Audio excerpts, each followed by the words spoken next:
Well, we go back onto the higher seas, shall we say, returning to cover the fishing industry. Probably the only anti-Brexit channel that has probably covered more about the fishing industry and its problems than any pro-Brexit channel out there. And I am including Leave for Fishing as well.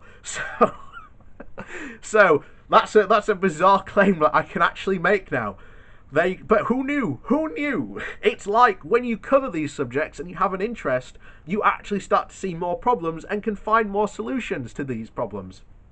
Rather than just complaining about them and blaming the EU and saying you can, quote, do nothing about them apart from the fact that you actually sat on the Fisheries Committee and had a word about how those laws were founded. And of course, last time we covered the fisheries arguments and battling against the dreaded, not the EU this time, but our own government. As I've said before, that has been their problem all this time. The Maritime Agency has put a tracking app that they want fishermen to start using to track their catches, because they need to do this. It's cost effective to do it. Once again, the fishing industry's problems aren't the EU's fault. It tends to be industrialization. That is their problem. We've said this time and time again on this channel, but it's important to take fact.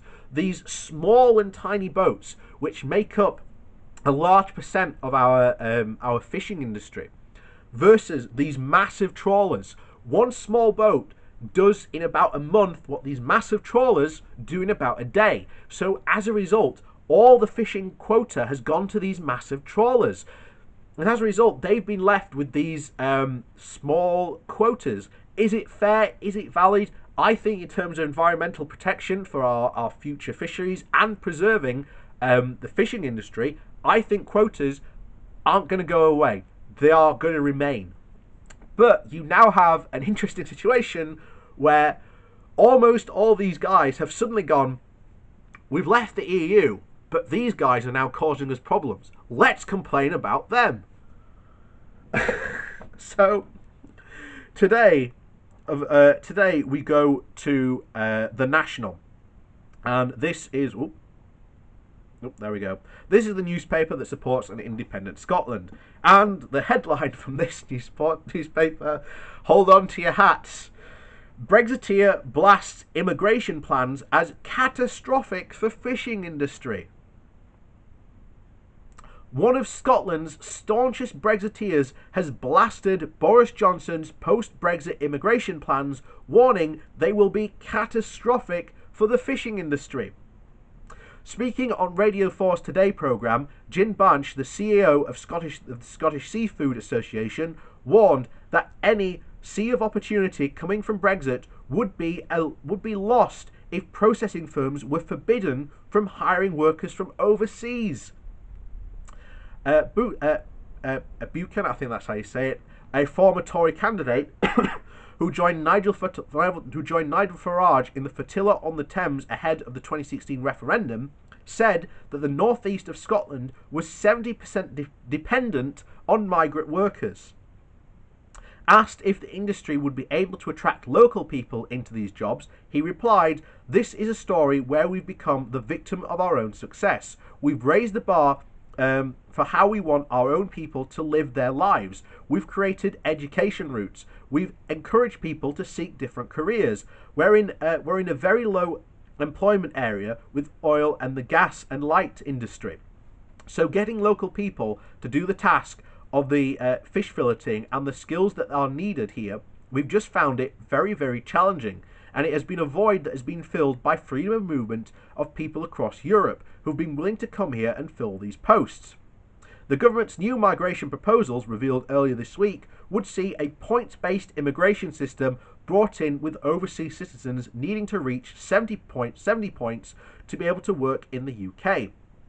And there will be restrictions on those who are classed as unskilled, which could devastate sectors including tourism, care, farming, and fishing. Asked about automation as a solution to any recruitment crisis, Buchan replied, "I'll tell you something. There's no one that can beat the skill of a human with a knife, whether it's filleting fish or whether it's shucking knife and skulking scallops. I think that's how you say it, or cutting monktails.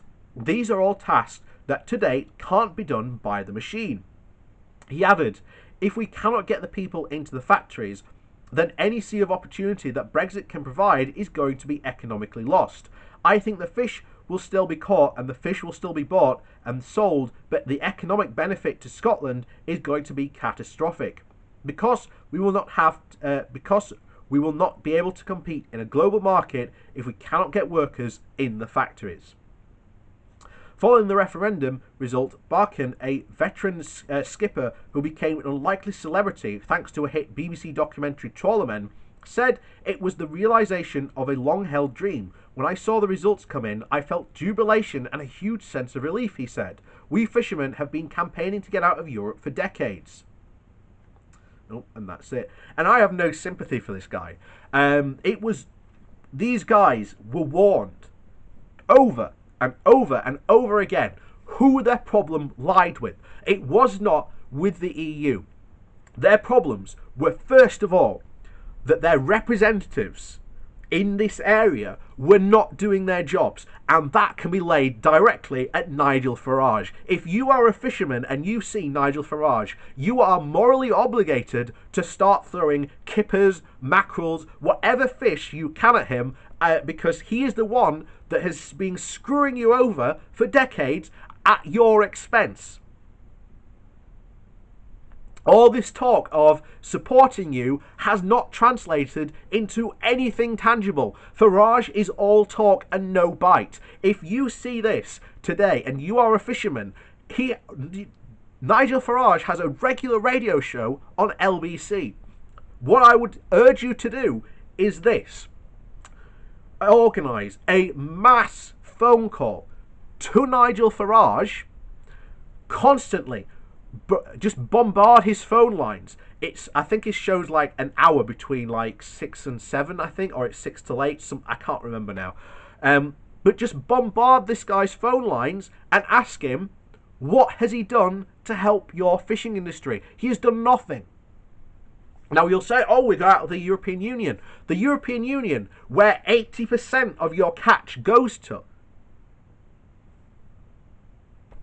Who handed out the fishing quotas? It was the UK government. And the UK government, following the lead of scientists and the Marine Management Organisation, who again are introducing the catch app that you're so annoyed about, were the ones who doled out the fishing licenses under, believe it or not, the guises of the Tory party to people like this guy who we've just been quoting there, who were again Tory donors. So your problem was never, ever with the EU. Time to stop blaming the EU and blame the people who got you in this situation. It was the UK government, and more specifically, Nigel Farage, who used you like a puppet. He pulled on your strings to try and gain some sympathy and some votes. But as we've said on this channel, once again, multiple times, it is massive trawlers versus small fisheries. It is, industrialisation. It is lack of investment from this government into your communities. The EU actually invested in your communities. But there you go. You were warned. You were warned multiple times about this happening. You were told, and you responded, oh, it's only Project Fear. And yet now, fishermen are literally, they are cacking themselves. Absolutely cacking themselves over what is about to happen to their industry and their livelihoods. And it is because you voted for Brexit. So when you have to sell your fishing boat, you've got no one else to blame but you. You voted for Brexit. We told you the consequences.